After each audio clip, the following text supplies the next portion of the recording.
जय जिनेन्द्र। भाद्रपद का पवित्र माह चल रहा है। बहुत सी महिलाएं षोडश कारण के व्रत कर रही हैं, बहुत सी अन्य अन्य व्रतों को कर रही हैं। चारों ओर पवित्रता का माहौल है। पाठशाला में इन दिनों हम आपको बता रहे हैं कि 16 कारण भावनाएं क्या होती हैं।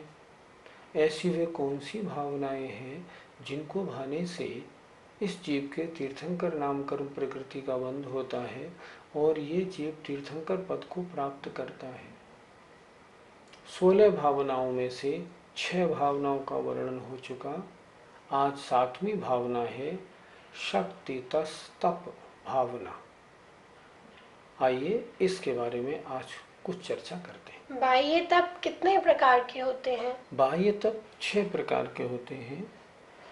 पहला तप है अनशन।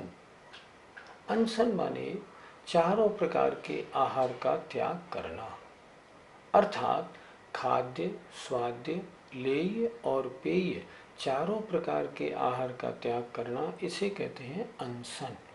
अनशन या जैसे उपवास, इसमें ना आप कुछ खाएंगे, खाद्य का त्याग, ना स्वाद लेंगे, सुपारी इलायची का त्याग, ना कुछ चाटेंगे, लेय का त्याग, और पिएंगे भी नहीं, क्योंकि पेय पदार्थों का त्याग। चारों प्रकार के पदार्थों का त्याग रहता है। तो क्या इसमें जिस दिन उपवास करें उस दिन हम पानी पी सकते हैं क्या? अगर आप पानी पिएंगे तो आपका उपवास नहीं माना जाएगा। क्यों? कि उपवास वाले दिन चारों प्रकार के आहार का त्याग रखना है। अगर आप जल पिएंगे तो वे बजाय उपवास के अनुपवास कहलाएगा। वो आपका तप पूरा नहीं, अधूरा हो गया। दूसरा बाह्य तप होता है ऊनोदर, भूख से कम खाना। आपकी भूख 4 रोटी की है, आप थाली पे बैठे, आज मैं 2 रोटी ही खाऊंगा। ये होता है ऊनोदर, अपने पेट को थोड़ा खाली रखना। तीसरा होता है वृत्ति परिसंख्यान। हम लोगों को नहीं होता, ये मुनि महाराज के होता है। जब मुनि महाराज या साधु वर्ग आहार के लिए निकलता है ना, तो अगर कोई मुझे इस तरह पड़गाएगा तब मैं उसके चौके में जाऊंगा। आखिरी लेकर भोजन के लिए निकलना, ये कहलाता है वृत्ति परिसंख्यान। ये भी तप है। क्यों? क्योंकि अगर कभी आखिरी न मिले तो उस दिन का उपवास रखना पड़ता है। रस परित्याग, अर्थात 6 रसों में से 1 रस का, 2 रस का, 3 रस का त्याग करना, इसे कहते हैं रस परित्याग। जैसे आज इतवार है, मैं आज नमक नहीं खाऊंगा। आज अष्टमी है, चतुर्दशी है, आज कोई हरी वस्तु नहीं लूंगा। ऐसा जो त्याग करना होता है इसे कहते हैं रस परित्याग। 6 रसों में से 1 रस का भी त्याग हो सकता है, 2 का भी हो सकता है और 6 का भी हो सकता है। आचार्य विद्यासागर जी महाराज ने जब फिरोजाबाद आगरे के पास वहाँ चातुर्मास किया था, तब पूरे चातुर्मास उनके 6 रसों का त्याग था। 6 रस त्याग का मतलब दूध और दही भी नहीं लेना, घी और तेल भी नहीं लेना, नमक और मीठा भी नहीं लेना। फिर क्या खाएंगे?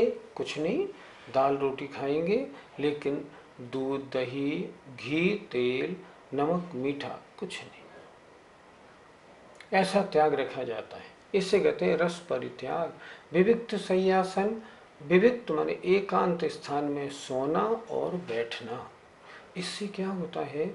इससे दिल में मजबूती आती है, निडरपना आता है, भय समाप्त हो जाता है, मन में एकाग्रता बहुत अच्छी बनती है और बड़ी अच्छी तपस्या होती है। कहीं पहाड़ हो मान लो, तो सीधे ऊपर चले जाएं और एकांत स्थान में बैठ के अगर ध्यान लगाएं तो डिस्टरबेंस नहीं होने से मन की एकाग्रता बहुत अच्छी बनती है। इसे भी कहते हैं विविक्त शय्यासन तप। छठा होता है काय क्लेश। गर्मी पड़ रही है, पहाड़ तप रहे हैं, पहाड़ के ऊपर चले गए, 2 घंटे तक, दोपहर 2 से 4 तक खड़े होकर हमने ध्यान लगाया। ये भी तपस्या होती है, काय क्लेश तप। इस प्रकार 6 तप हुए बहिरंग, 6 होते हैं अंतरंग तप। अंतरंग तप देखें, पहला तप होता है प्रायश्चित। अगर कोई दोष हो जाए, मान लो कोई गलती हो गई, किसी व्रत में कोई दोष लग गया, तो आचार्य के पास जाके अपनी गलती को सही दिल से ज्यों की त्यों कह देना, महाराज मुझसे ऐसी ऐसी गलती हुई, इसका जो प्रायश्चित आप दें मुझे दे दीजिए। और वो जो प्रायश्चित दें, मान लो उन्होंने प्रायश्चित दिया, तुमने ये काम किया है, अच्छा ठीक, 2 उपवास 1 हफ्ते में रख लेना, तो 2 दिन का उपवास करिए। तो प्रायश्चित को तब क्यों माना? प्रायश्चित को तब इसलिए माना कि अगर उन्होंने 2 उपवास किए तो 2 उपवास की तपस्या हुई। अपना दोष कहा, अपना दोष कहना भी बहुत टेढ़ा काम है। हर व्यक्ति अपनी गलतियों को छुपाता है। अपना दोष कहना, उसका जो दंड या प्रायश्चित मिले उसको स्वीकार करना, मन में और प्रसन्न होना। पहले दोष हुआ था तो मेरी आत्मा में एक अपवित्रता, गंदगी आ गई थी, और प्रायश्चित के द्वारा मैंने अपनी आत्मा को पुनः शुद्ध बना लिया। यह होता है प्रायश्चित तप। तप किसे कहते हैं? तप उसे कहते हैं जो आत्मा को तपाए और शुद्ध बनाए। सोना शुद्ध कैसे होता है? तपा तपा के। सोने को 16 बार जब तपाया जाता है तब वो कहलाता है 16 वाणी का शुद्ध सोना। तो आत्मा को जब बार बार तपाते हैं तब आत्मा शुद्ध होती है। प्रायश्चित। दूसरा विनय, अर्थात जो अपने से आयु में, ज्ञान में, चारित्र में, तपस्या आदि में बड़े हैं, उनकी यथा योग्य विनय करना। विनय में क्या होता है? अपनी मान कषाय का मर्दन होता है। मेरी उम्र मान लो 60-65 साल है और सामने मुनि महाराज या ब्रह्मचारी भैया कोई हैं और उनकी उम्र मान लो 20 साल है, मैं उनसे वंदना करूं ब्रह्मचारी भैया से, तो मान का मर्दन तो होता ही। विनय, प्रायश्चित, विनय, वैयावृत्य, वृत्ति आदि को, अगर कोई रोग हो जाए, कोई बीमारी हो जाए, थकावट आदि हो, उनके पैर दावना, उनके पैरों को जब वो आए हों बिहार करके गर्म पानी से धोना, उनकी शरीर में कहीं दर्द हो, दवा इत्यादि या तेल मालिश आदि करना, ये सब चीज़ें होती हैं वैयावृत्य। इसमें क्या होता है? सेवा का भाव होने से इसमें भी मान मर्दन होता है। स्वाध्याय करना, स्वाध्याय के बारे में, स्व अधि अयति, जो अपनी आत्मा की ओर ले जाए उसे कहते हैं स्वाध्याय। शास्त्रों का पढ़ना, आत्म कल्याण की बातों को उसमें से लेकर स्वीकार करना, स्वाध्याय। एक होता है व्युत्सर्ग, बाई और अंतरंग समस्त परिग्रहों से अपने को भिन्न समझना। और छठा होता है अंतरंग तप, ध्यान। ध्यान का मतलब एकांत स्थान में बैठ के जाप देना, ध्यान करना, 1 घंटे, 2 घंटे, आधे घंटे, 3 घंटे आत्मचिंतन करना, इसे कहते हैं ध्यान। ये 12 प्रकार का तप हुआ, 6 प्रकार का बाह्य तप और 6 प्रकार का अंतरंग तप। इन 12 प्रकार के तपों को मैं अपनी शक्ति के अनुसार करूं, मैं विनय करूं, मैं स्वाध्याय करूं, मैं शरीर को कष्ट भी दूं। शरीर को कष्ट दूं? हाँ, क्यों? शरीर को अगर कष्ट नहीं दूंगा तो मैं जब भी ध्यान करने बैठूंगा, स्वाध्याय करने बैठूंगा, जरा सा भी शरीर को कष्ट होगा ना तो मेरा ध्यान विचलित हो जाएगा। इसलिए शरीर को कष्ट सहने की क्षमता वाला होना चाहिए।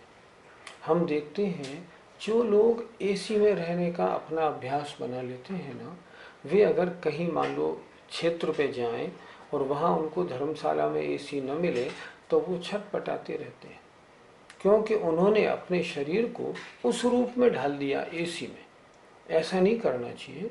अपने शरीर को ऐसा बना के रखें जो हर हाल में प्रसन्न रहे और कष्टों को सहने की उसमें क्षमता बनी रहे, तभी तपस्या होगी। नहीं तो तप करेंगे और ज़रा सी भूख लगी, प्यास लगी, हाथ पैरों में दर्द हुआ तो सहन नहीं हो पाएगा।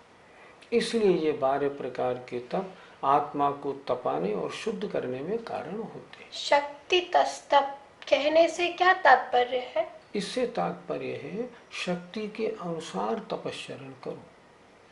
इसका मतलब ये हुआ किसी की देखा देखी शक्ति से अधिक भी नहीं कर लो।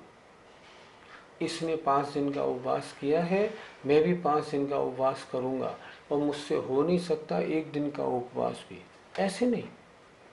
अपनी शक्ति की पहले परीक्षा करें। शक्ति की परीक्षा कैसे होगी? एक आसन का अभ्यास डालें, एक आसन आराम से हो जाते हैं, फिर 1 दिन का उपवास करें, 1 दिन का ठीक हो गया, फिर 2 दिन का करें, फिर 3 दिन का करें, फिर 5 दिन का करें। सबके शरीर अलग अलग प्रकार के होते हैं, सबके शरीर की शक्ति भी अलग अलग प्रकार की होती है। तो अपनी शक्ति को तोलो और उसके अनुसार तपस्चरण करो। ऐसा तपस्चरण भी मत करो जो करने बैठो फायदे की चीज हो जाए नुकसान, ऐसा भी नहीं करो। जैसे एक उदाहरण देता हूँ, ज्ञानमती माता जी ने मेरी स्मृतियाँ नाम की एक किताब लिखी। उसमें उन्होंने अपने संस्मरण लिखे। उन्होंने लिखा है, जब एक बार उनका संघ जयपुर में ठहरा हुआ था, तब भादों के महीने में कुछ आरिकाओं ने 10 दिन के 10 लक्षण व्रत के और 16 कारण के उपवास किए। 3 आरिकाओं ने 10 लक्षण के 10-10 उपवास किए। एक आरिका तो शायद 5वें 6ठे 7वें दिन ही स्वर्ग सिधार गई, समाधि हो गई। दूसरी आरिका जो एक और थी, उसका 10वें दिन वो स्वर्ग सिधार गई। और जिन्होंने 16 कारण का उपवास किया था, उन्हें 16 कारण की उपवास को जब पारना होने वाली थी, उससे पहले वो भी स्वर्ग सिधार गई। तो ऐसे उपवास नहीं करना। शरीर में अगर शक्ति नहीं है तो औरों की देखा देखी हम उपवास नहीं करें। हम पहले अपनी शक्ति का आकलन करें और फिर उपवास करें, लेकिन आराम तलबी नहीं बने। नहीं हमसे नहीं होगा, ऐसे नहीं, करके तो देखो, क्या बात है। आप पहले 1 दिन का करें, 2 दिन का करें, होने में क्या बात है। जब ऐसे उपवास करने हो तो सोचो, ये सामने वाला व्यक्ति 10 दिन का उपवास कर सकता है ना, तो मैं क्यों नहीं कर सकता। हम देखते हैं जहाँ आचार्य का चातुर्मास होता है, वहाँ पूरे हिंदुस्तान के लोग आते हैं। अनंत चतुर्दशी के दिन जो लोग 10 दिन का, 16 दिन का, 8 दिन का उपवास करने वाले होते हैं, उनका सम्मान होता है। सम्मान क्यों किया जाता है? ताकि तप करने वालों को प्रोत्साहन मिले और देखने वालों को भी प्रोत्साहन मिले। हम हमेशा देखते हैं 10 दिन के और 16 दिन के, 8 दिन के उपवास करने वाले 20 आदमी, 20 औरतें वहाँ होती हैं। कुछ तो ऐसे होते हैं 10 दिन का उपवास किया, आराम से चल के आ रहे हैं, आचार्य को नमोस्तु कर रहे हैं और नृत्य भी कर रहे हैं और अपना पुरस्कार लिया और चले जाते हैं। तो शक्तितस त्याग अर्थात शक्तितस तप अर्थात तप करे तो अपनी शक्ति के अनुसार करे, शक्ति से ज़्यादा नहीं, ऐसा नहीं जो शारीरिक कोई नुकसान हो जाए। इसलिए शक्तितस तप ये कहा गया, पर करे ज़रूर। हम गृहस्थियों को ये भावना किस प्रकार भानी चाहिए? हमें इस तरह भानी चाहिए कि हमें शक्ति के अनुसार व्रतों को, नियमों को, तपों को धारण करते रहना चाहिए। जो गृहस्थ होता है श्रावक, उसके 6 कर्म आचार्यों ने बताए हैं: देव पूजा, गुरु उपासना, स्वाध्याय, संयम, तप और दान।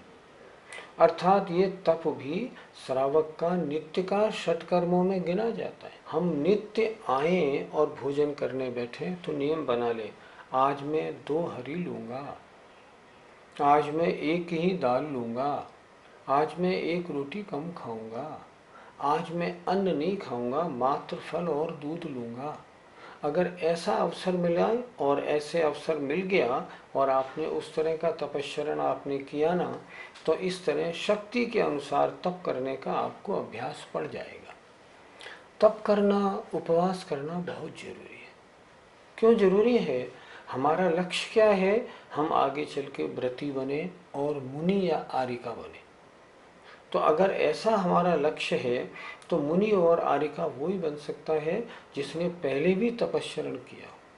जिसको उपवास वगैरह का अभ्यास नहीं, ना तो वो आरिका, ना छुल्लक केलक, ना व्रती, कुछ भी नहीं बन सकता। और तो और अगर हमें व्रत और तपों का अभ्यास नहीं है तो हमारी संलेखना कैसे हो पाएगी? संलेखना बिल्कुल भी नहीं हो पाएगी। संलेखना तो वही लोग कर सकते हैं जिनको 1 दिन, 2 दिन, 3 दिन के व्रत उपवास करने का अभ्यास हो। अन्यथा जब अंतिम समय आएगा और संलेखना के लिए हमें किसी महाराज के पास हमारे परिवारी ले जाएंगे ना, तो हम डर जाएंगे, बिलबिला जाएंगे, या उस मौके पर अपनी आत्मा को संयमित नहीं रख सकेंगे। हमें क्या करना चाहिए? सबसे पहले जो प्राप्त हुआ है उसमें संतोष रखना चाहिए। हमें क्या करना चाहिए? निरंतर अंतरंग और बहिरंग तपों को बढ़ाना चाहिए, अपनी कषायों को शांत रखना चाहिए, अपने परिणामों में कषायों की मंदता रखनी चाहिए।